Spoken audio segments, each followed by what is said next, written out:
Hi, my name is Arthur. I'm 54 years old. I'm from Chicago, Illinois. Ninth child of 12. 12 years United States Army. Played some semi-pro baseball with the Boston Red Sox. And I too was homeless. Um, I also suffer from depression, anxiety, and PTSD. Um, I became homeless, I believe, because uh, I had no coping skills. Um, I come from a family where uh, we didn't see therapists and we didn't take medication. So whatever I went through, I had to deal with. I prayed and I dealt with it by myself. So with all that pressure being put up on me, I didn't ask for help. When I needed help, I didn't ask for help. So I lost a few apartments because I didn't want to reach out for help. So I became homeless in the city of Chicago. It was cold. I used to have to sleep on the train. I used to sleep in abandoned buildings. I can recall one abandoned building I slept in where it had to be below zero and it had no doors, no windows, and it was trash. But that's the only place I had to go. So I lived in there. I used to hide from my family so they wouldn't know that I was homeless and I didn't have nowhere to go because I didn't know how to reach out for help. I didn't know to ask my family, my sisters, or my brothers, can I stay with you until I get on my feet?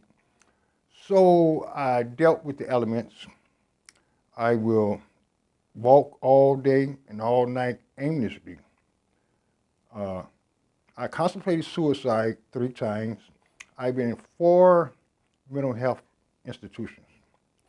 And I was homeless for off and on 30 years. Um, it was rough, but I prayed a lot and I couldn't give up. Only thing I had was hope, and I held on to hope until something happened better. I will uh, pray and pray and pray until something good happened.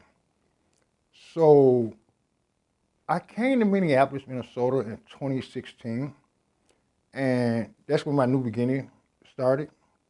I found housing. I got new relationships with employees.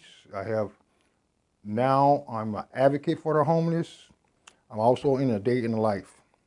I'm also on the CAB meeting, Client Advisory Board. So I have made some tremendous turnaround, and it can be done, just you can't give up. You keep going and you keep going and you keep going. If you keep doing good, something good got to happen. And that was what I believed in. If I just keep doing the right thing, something good is going to happen. So in the time I was in my homeless, I got an addiction. I was addicted to cocaine. I was addicted to alcohol. And without housing, that came with it. I had these mental health issues that I never knew I had because I never went to the doctor. I had no doctor. I would let my benefits run out because I had no home. I had no place to call home. Now, I have a place called home. I have a key. I can remember when I first got housed,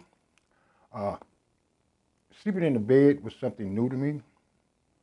I haven't slept in the bed before I got my housing for at least a year and a half. I would not go to shelters because I didn't trust shelters. So I just mainly lived on the street. And I would just ride the train, ride the train, ride the train with no sleep. And I would sleep through the day. I would go to a warming center or I would go to the opportunity center and I would sleep there during the day. But through the grace of God, I'm here today to tell you that it can be done. And housing, it should be a right, not a privilege. Every man, every woman, every child should not have to wonder where would they sleep, would they be safe, where would they eat. I believe housing should be a right.